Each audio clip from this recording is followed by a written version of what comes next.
Recording is on.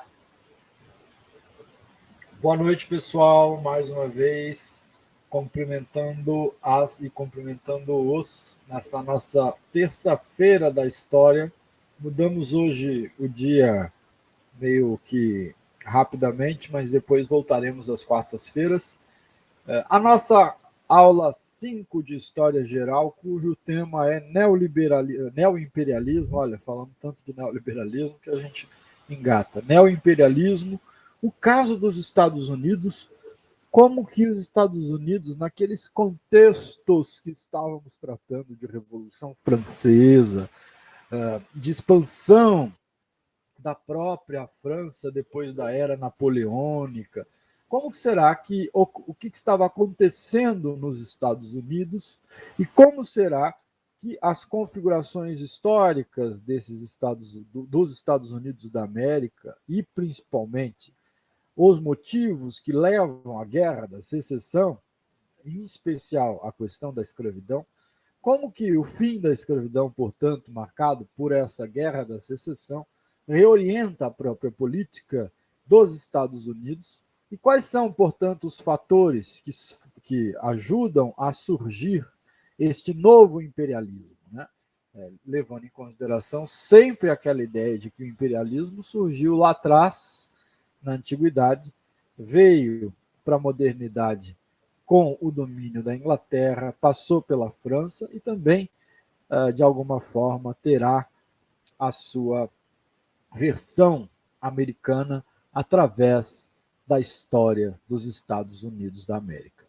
É claro que vocês já ouviram falar em American Way of Life, né? O estilo de vida americano, que não só foi um estilo de vida dos americanos de fato, mas foi uma ideologia vendida para outros países, que faz parte, quer dizer, é um dos efeitos, né, do imperialismo americano do século XX, mas o que nós estamos tentando ver na nossa aula aqui é como que esse país, de origem escravista, com uma economia agrária, se desenvolveu no contexto do século XIX e conseguiu, digamos assim, alcançar esta política imperialista através de alguns fatores importantes que nós vamos tratar aqui nesta nossa aula de hoje. Mas antes, vale lembrar um pouco, já que a gente está falando dessa história de imperialismo e, portanto, dessa questão. Como eu faço para passar o meu slide?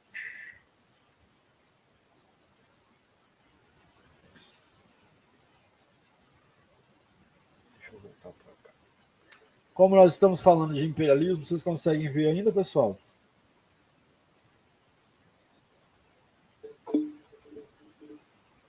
Todos veem o slide? Sim. Maravilha. Sim.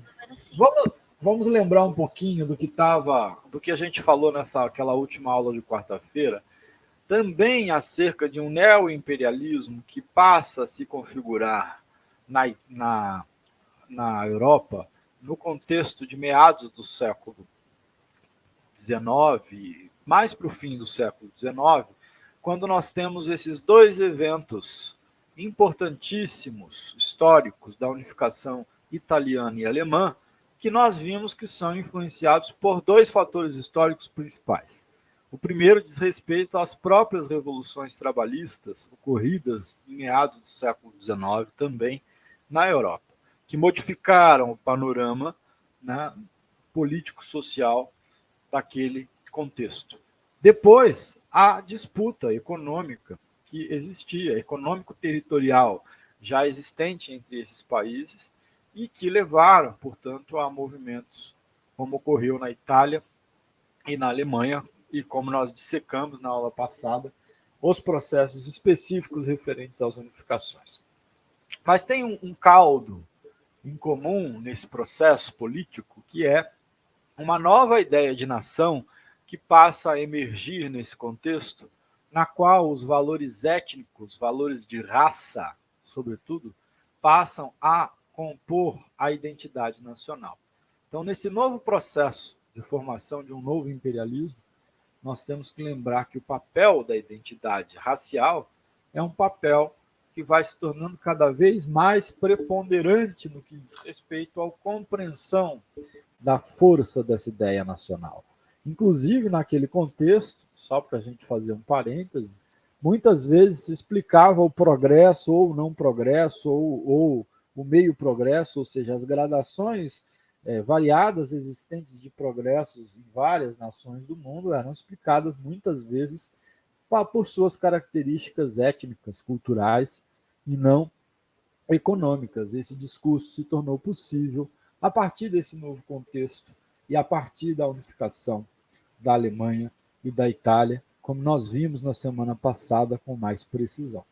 Mas, ao mesmo tempo que ocorria esse processo externo, no caso dos Estados Unidos, processo externo que acontecia, portanto, na Europa, nos Estados Unidos também vai ocorrer mudanças muito significativas em meados do século XIX, em especial em 1860, quando a eleição do presidente Abraham Lincoln abre uma disputa acirrada entre o já famigerado Sul, famigerado do ponto de vista econômico, o Sul escravista e agrário, e o Norte, já então expandindo-se do ponto de vista do capitalismo industrial e também da questão agrária, de modos diferentes do Sul.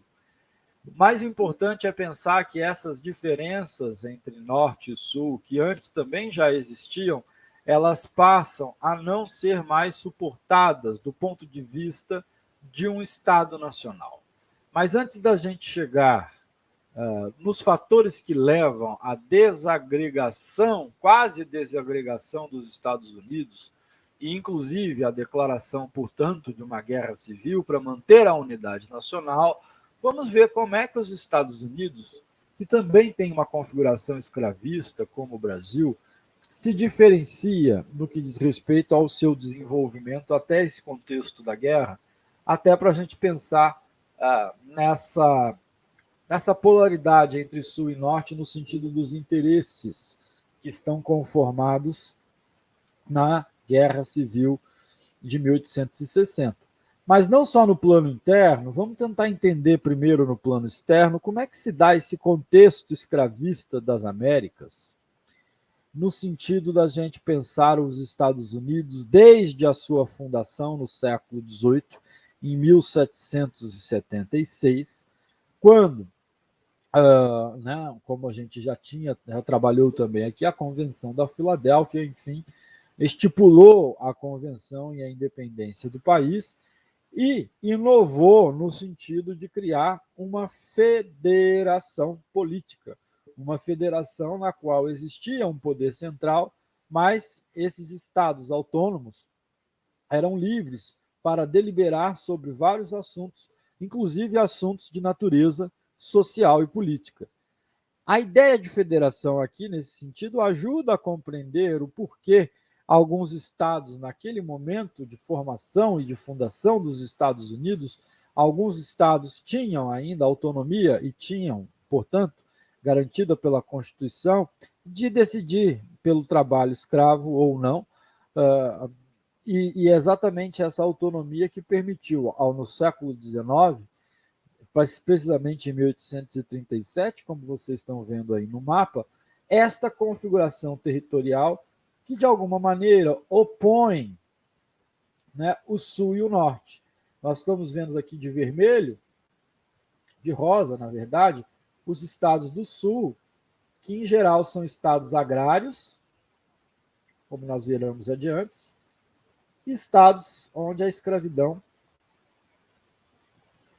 vai reinar. E os estados do Norte, que, em geral, são estados mais industrializados, onde você tem a mão de obra assalariada e um desenvolvimento econômico, sobretudo, baseado nos transportes. Como vocês podem ver, os Estados Unidos, tal como a gente conhece hoje, olha, aqui o Texas, olha aqui, aqui é parte do México hoje, mas antes essa parte toda era uma parte de disputa que os Estados Unidos vai começar a tentar angariar na sua expansão territorial a partir desse contexto do século XIX. Então, aquele expansionismo também chegou nos Estados Unidos, mas no sentido de expandir o país de norte a sul, ligando, criando um país. Né? Essa era um pouco da ideologia, nós veremos mais adiante, de criar um país que ligasse o Oceano Atlântico ao Oceano Pacífico. Né? E que, portanto, levasse, né, a ideologia de que fosse um país predestinado, né, e que, portanto, levasse a sua luz ao Far West, far no sentido de longe.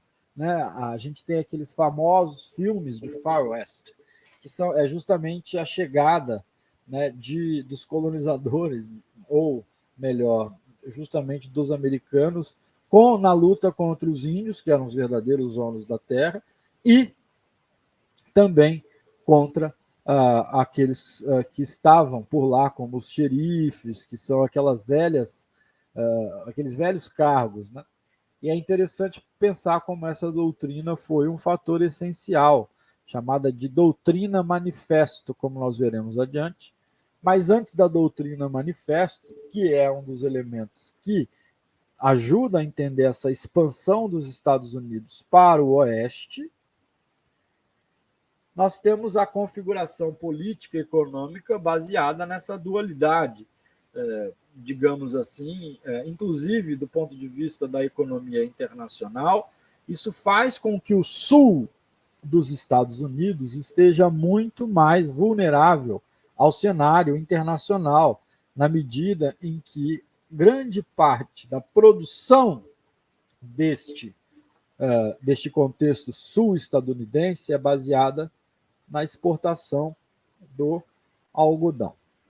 E aí que é o primeiro ponto que a gente tem que entender, que não se relaciona somente com a história interna dos Estados Unidos, e muito mais no lugar que não só os Estados Unidos, mas todo um contexto afro-americano de economias de plantation. Que contexto é esse, professor? O contexto é o Caribe, o Brasil e os Estados Unidos. Justamente no século XIX, quando iniciou-se um movimento anti-escravista na Europa, em especial na Inglaterra, esse movimento de tráfico e captura de escravos, que era um comércio muito lucrativo, feito antes pelos portugueses, mas também feito pelos americanos, mais tarde, ele não terminou, muito pelo contrário, ele aumentou, criando um contexto afro-americano das economias de plantation, cujo o centro eram 3 lugares, praticamente. Né? O Brasil, que consumia, digamos assim, comprava escravos, participava, portanto, desse comércio na África para manter a sua produção do produto primário exportador, que era a coqueluche naquele contexto, que passa, né, a se tornar a coqueluche, que é o café. O Caribe, que também consome o comércio de escravos ilegal para manter a produção do açúcar no mercado internacional. E nós temos, por fim, nesse contexto mais amplo, aí sim, o sul dos Estados Unidos, que também será um grande fomentador e consumidor do comércio e captura de africanos escravizados para produção de um produto primário exportador, que era o algodão. Cria-se assim, do sul dos Estados Unidos para baixo, um contexto escravista muito forte. Mas, diferentemente do Brasil, no qual o Estado Nacional reivindicava a escravidão, aqui nós temos uma cisão no Estado constitucional americano, estadunidense, no qual, a partir dessa ideia de federação, tenta conservar a autonomia dos diferentes estados da União para decidir acerca da escravidão ou não. Então, essa decisão política, aliada à questão econômica mais ampla que nós falamos agora, vai gerar um quadro nos Estados Unidos, de muito contraste entre as colônias do Sul, perdão, os estados do Sul e os estados do Norte. Alguma dúvida, pessoal?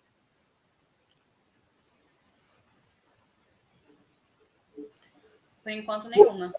Perfeito. Não, professor. Maravilha. Vocês podem ver aí no nosso quadrinho que há algumas diferenças mais básicas entre Norte e Sul, né? Já que a gente falou bastante da inserção do Sul dos Estados Unidos neste contexto africano mais amplo, que engloba Brasil, Caribe, como que se diferencia o Norte deste contexto do Sul? Em primeiro lugar, em contraponto à economia escravista e basicamente agrícola, nós tínhamos uma economia mais industrializada, cuja, e justamente por ter uma economia mais industrializada, a classe dominante não vinha de uma classe de latifundiários, de proprietários, de grandes proprietários de terras e escravos, como era o caso do Brasil. Você tinha também uma classe burguesa ascendendo, o que levou, voltando àquela questão do Estado Nacional, no caso brasileiro, você não teve uma classe burguesa que ascendeu e foi disputar no Estado, né, o seu lugar. Muito pelo contrário, aqui você tinha só o café. Lá você teve uma classe de latifundiários e uma classe dominante, digamos assim, como contraponto dos poderes no interior do próprio Estado. Bom, se de um lado você tinha, a gente falava do American Way of Life, é claro que o American Way of Life, se a gente fosse jogar para o século XIX, não seria o sul dos Estados Unidos, mas sim o norte, onde prevaleceu, portanto, uma vida mais urbanizada, com trabalho assalariado, e, portanto, condições e atmosfera política mais favorável à abolição da escravidão, onde você tinha presença maior de imigrantes e, principalmente do ponto de vista econômico, você tem os setores mais favoráveis a tarifas protecionistas. O que são tarifas protecionistas, professor? Bom, como aquela região do norte era uma região muito mais desenvolvida, inclusive autossubsistente do ponto de vista de alimentos, elas eram menos dependentes do mercado internacional, como nós falamos anteriormente. E, portanto, os ganhos, assim como as perdas, dependiam menos do mercado internacional. Portanto, quanto mais medidas de proteção à economia interna, no que diz respeito, sobretudo, a tarifas de alfândega nos produtos estadunidenses, era melhor para eles, quanto maior a tarifa, porque eles ganhariam mais, ao passo que para os escravistas do Sul, ainda agrários, que tinham que negociar com o mercado internacional, muitas vezes pedir empréstimos, esse protecionismo poderia aumentar os juros, poderia dificultar algum tipo de negócio nesse sentido. E por isso mesmo, os protecionistas tinham muito mais interesse em construir um mercado interno, haja vista a própria experiência, né, de construção do mercado interno no norte. Só um detalhe importante: como que se constrói esse mercado interno no norte dos Estados Unidos? É pela imigração.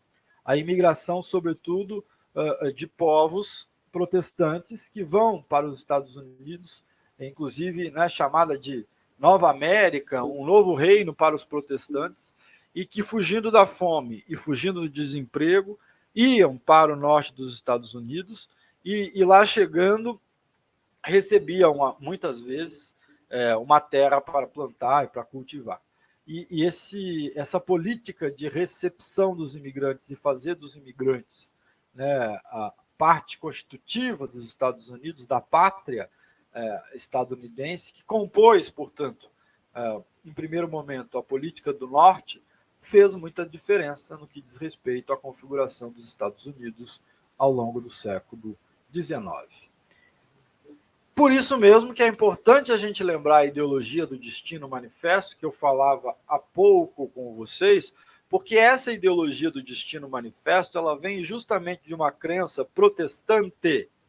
Vejam só que os imigrantes, em larga medida, os estadunidenses não aceitavam católicos migrantes.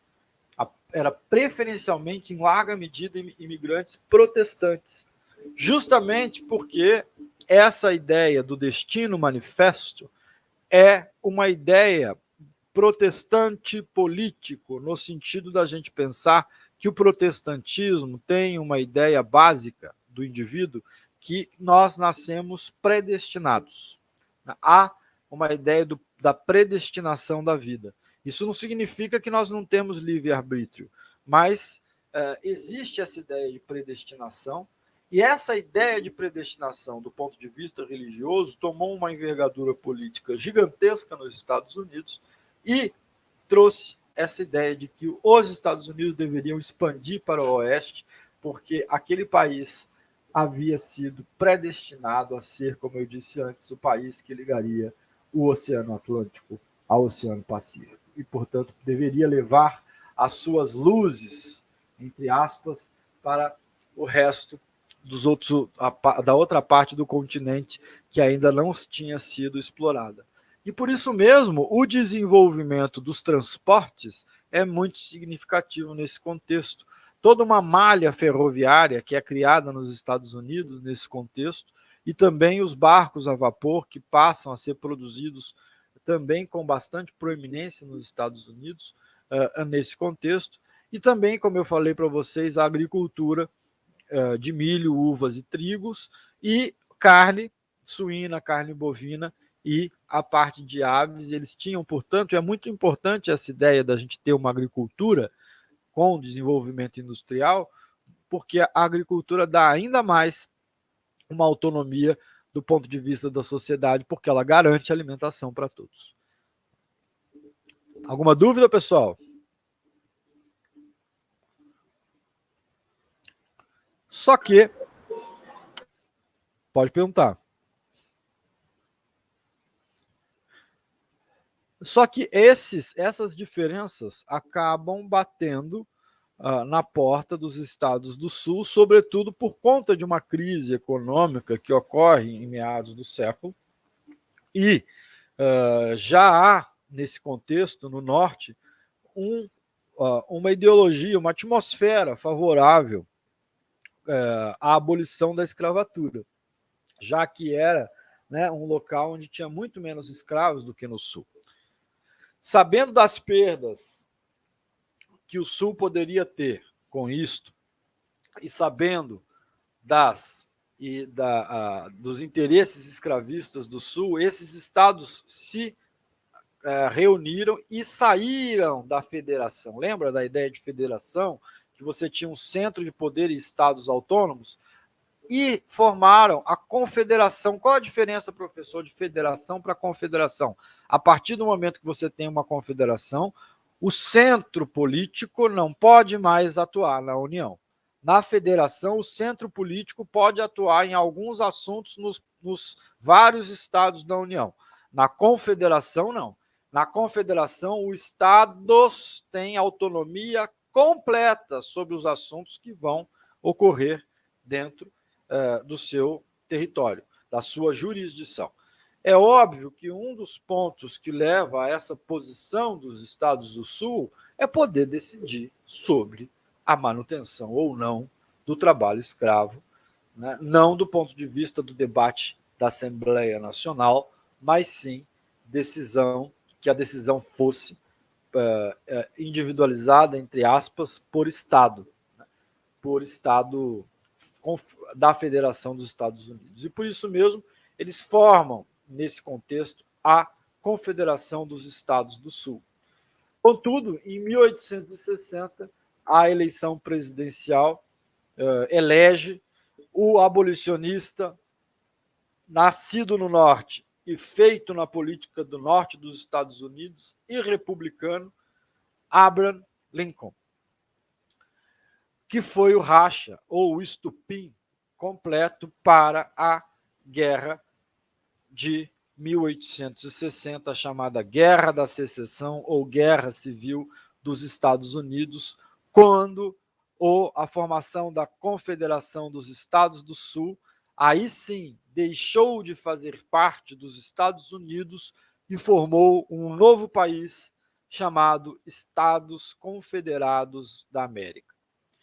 E a Guerra Civil, ela se inicia em primeiro plano justamente pela ideia de se tentar reunir, de se tentar voltar à unificação dos Estados Unidos a partir da conquista, ou da reconquista, melhor dizendo, dos Estados Confederados do Sul, que, como nós vamos ver, acabam perdendo a guerra, até por questões técnicas de não ter tantos elementos para vencê-la, mas por questões econômicas.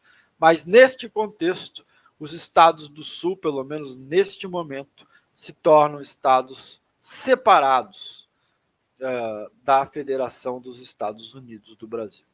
E aí sim, abre-se uma guerra civil que talvez seja uma das guerras mais pesadas, né, que os Estados Unidos tenha vivido, e uma guerra chamada Guerra da Secessão, que pôs fim, portanto, à escravidão, que é fundamental para que nós compreendamos o desenvolvimento da cidadania, não só nos Estados Unidos, mas na própria América Latina, né?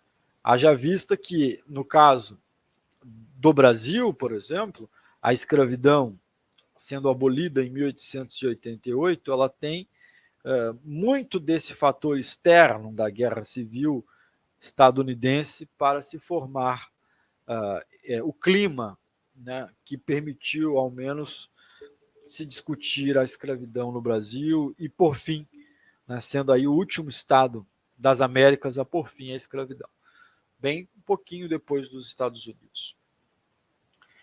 Então, esse é um pouco do movimento que caracteriza, pessoal, o momento pré-guerra civil.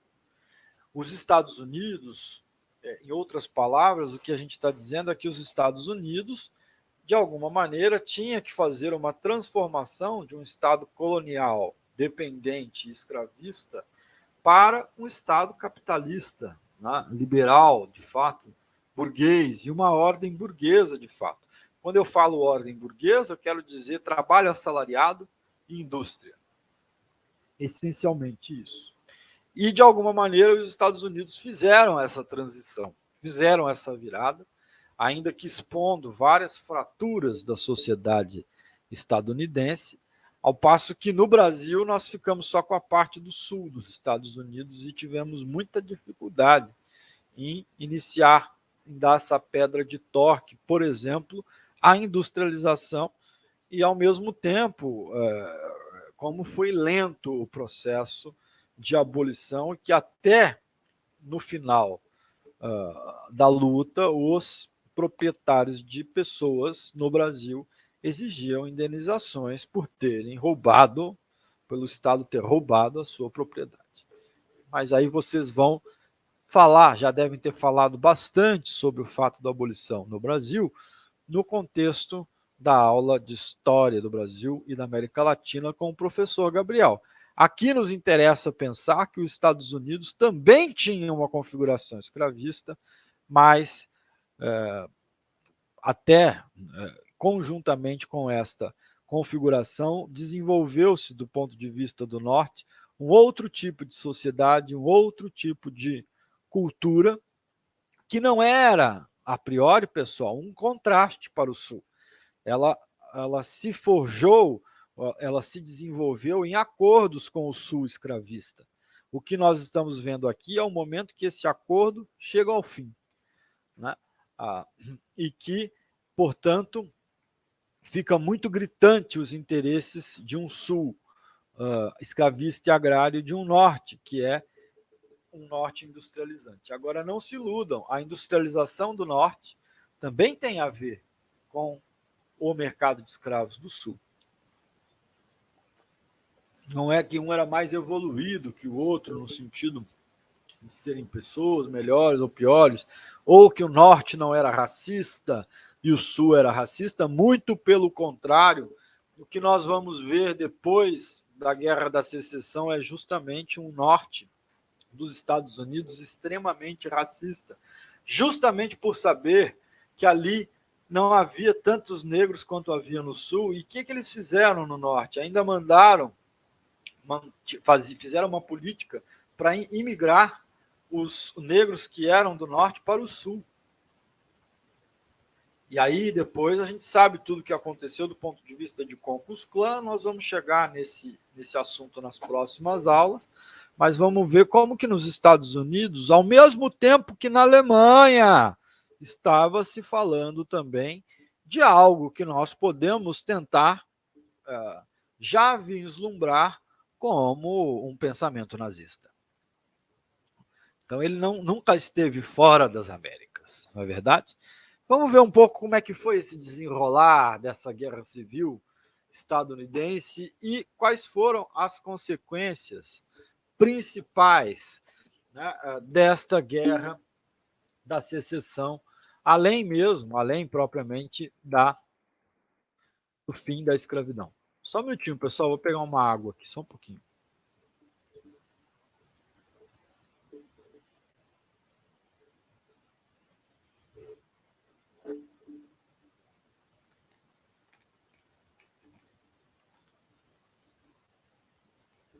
Então, pessoal, olha só, nós temos aí algumas características importantes que balizam esse processo de modificação dos Estados Unidos no contexto da Guerra da Secessão. Né? Em primeiro lugar, como a gente falou, a disputa pela escravidão era uma disputa importante, ou seja, aqueles que queriam manter a escravidão e aqueles que não queriam que ela existisse mais. Contudo, né, nessa dicotomia, ou seja, nessa polaridade entre escravistas e abolicionistas, há mais nuances e mais questões de interesses que a gente precisa compreender para entender esse momento. Como a gente falou antes, né, a gente já estava falando anteriormente, a questão da tarifa de importações, como que para o Sul era muito importante que se baixasse a tarifa de importações, porque eles dependiam muito mais do mercado internacional, ao passo que para o Norte era mais negócio manter as tarifas altas, porque eles exportavam produtos industrializados. Então, essa é uma diferença importante que configura aí os interesses. Depois, a questão do acesso à terra, que é algo muito importante. Pessoal, presta bastante atenção no acesso à terra. Né? A gente está falando isso desde lá, das nossas aulas antigas, de como que a coisa da terra é importante, e aqui não será menos mentiroso, menos verdadeiro, na verdade. Porque, veja só, enquanto o Sul tinha uma característica de produção baseada no latifúndio, porque era escravista e agrário, eles tinham muito mais resistência à questão da lei de terras, a questão de estabelecer uma lei de terras, sobretudo que possibilitasse, né, a questão de acomodação dos imigrantes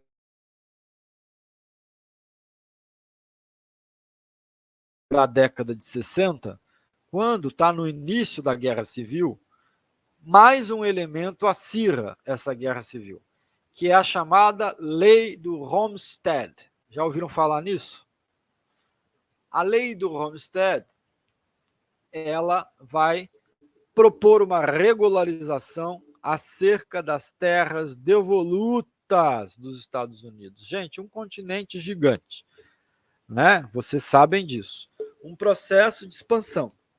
E tinham muitas terras que nem eram capitalizadas pelo interesse privado, nem eram do Estado. Quando nós temos terras desse tipo, nós chamamos de terras devolutas. São nas terras devolutas, por exemplo, que se pretende fazer uma reforma agrária. Não é entrar numa fazenda que já existe e que já está funcionando e está produzindo, muito pelo contrário.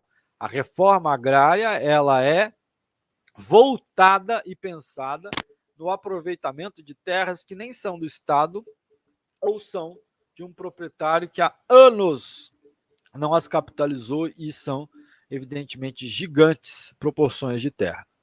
Então, nos Estados Unidos, houve uma política do Norte que estabeleceu essa lei do Homestead justamente para tomar as terras devolutas e distribuí-las, segundo algumas cláusulas, veremos a seguir, para os imigrantes que haviam chegado.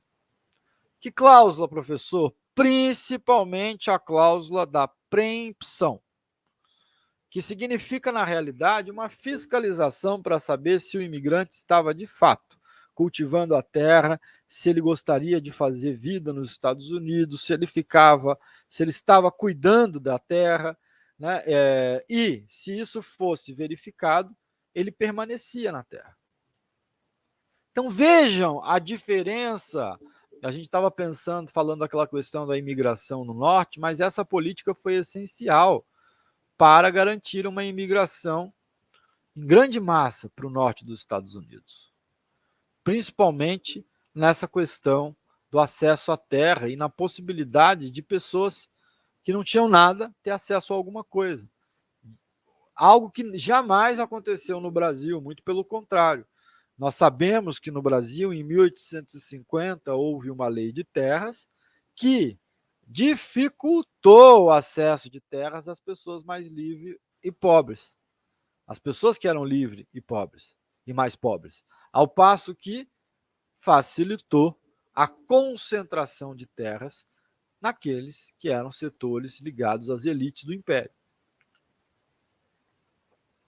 Veja como é que política, né, tem uma consequência, talvez bem depois, quando a gente vai olhar, depois de 100, 150 anos, como a gente vai ver como isso tem uma diferença essencial.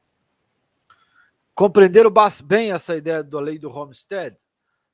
É uma espécie de reforma agrária, mas não é uma reforma, exatamente, era uma expansão do território, então era território novo, é óbvio que essa coisa não é assim, eles não chegavam no território bonitinhos e tiravam, eles matavam os índios, né, tiravam de lá os nativos e impunham, portanto, esse novo modelo aí de expansão, que é o modelo dos Estados Unidos. Mas havia esse diferencial que tinha tudo a ver com a ideia de trazer o migrante para fazer parte da pátria estadunidense, né? Como nós já tínhamos falado antes. E era qualquer migrante? Não era qualquer migrante. Era um migrante que era protestante. Os migrantes católicos não eram aceitos nos Estados Unidos nesse contexto. Alguma dúvida, pessoal? Nenhuma. Bom, se havia problema nas tarifas de importações, havia também uma discussão acerca de bancos nacionais, de criação de emissão de moedas, e isso, obviamente, resvalava na questão da produção econômica, né? Você tem um lado economicamente mais autônomo, que queria, né, portanto, uma moeda cada vez mais autônoma, ao passo e uma moeda cada vez mais forte, né, capaz, né, de inclusive fazer valer o preço dos produtos, ao passo que os interesses do Sul não. E o último ponto diz respeito justamente aos melhoramentos internos nos Estados Unidos. A construção de estradas, haja vista que uma das questões essenciais, né, de criação, de unificação, né, de um país continental como os Estados Unidos, são os sistemas de transporte. E como nós vimos, o Norte tinha um protagonismo muito importante no que diz respeito à construção de navios a vapor e de redes ferroviárias nos Estados Unidos. Só que, né, construir estradas é algo que gera muito debate, porque você valoriza terras, desvaloriza, e essa era uma questão que, de fato, também gerava debates, polêmicas e contrastes, e colocou pessoas em lados diferentes nesse contexto da Guerra Civil.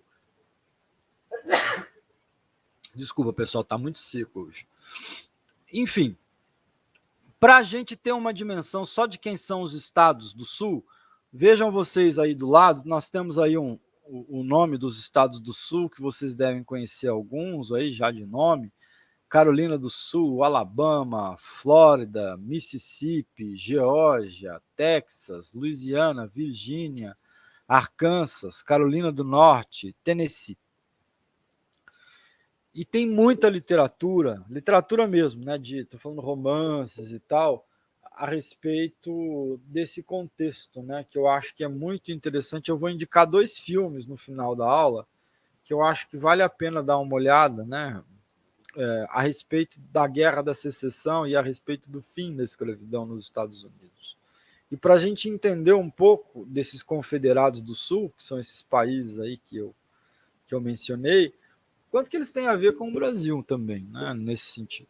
Mas para nós, no sentido da aula, é importante compreender, pessoal, essas diferenças e esses contrastes entre Norte e Sul nos Estados Unidos, que já existiam no momento da independência, que continuaram existindo no contexto do desenvolvimento econômico estadunidense, contudo, no contexto dos anos 60, os interesses, né, dessas diferenças se tornaram impossíveis ou inconciliáveis, a ponto de levar um dos lados a declarar separação dos Estados Unidos da América. Dentre as questões que dividia o Norte e o Sul, nós devemos lembrar, em primeiro ponto, a escravidão.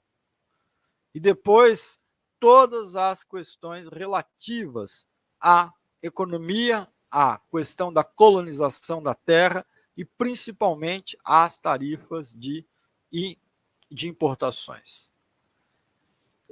E por que, professor? O que aconteceu que os sulistas foram derrotados? Ora, por elementos, como nós veremos aqui, um deles é justamente o não desenvolvimento tecnológico, aliás, não é não desenvolvimento, um desenvolvimento tecnológico muito aquém do que existia no norte.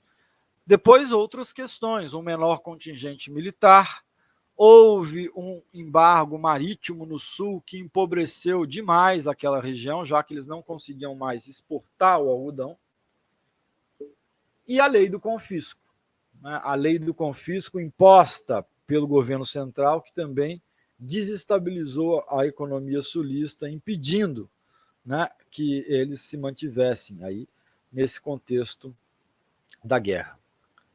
Tá correto, pessoal? Algum tipo de dúvida, alguma questão?